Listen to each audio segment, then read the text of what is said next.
King Nasar diminta segera lamar Irish Bella usai foto bareng. King Nasar diminta untuk segera melamar Irish Bella setelah pamer foto berdua di media sosial. Pasalnya, banyak warganet yang menilai keduanya terlihat begitu cocok. Padahal, Irish Bella belum lama bercerai dengan Amar Zoni. Dalam potret yang dibagikan King Nasar, keduanya berfoto dengan senyuman yang sumringah. King Nasar tampil mengenakan gamis merah dilengkapi dengan sorban kotak-kotak berwarna senada di kepalanya.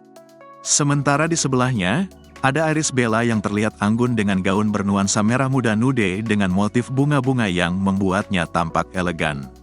Mantan suami Musdalifah ini kemudian memberikan ucapan selamat ulang tahun berbahasa Arab ke Irish Bella.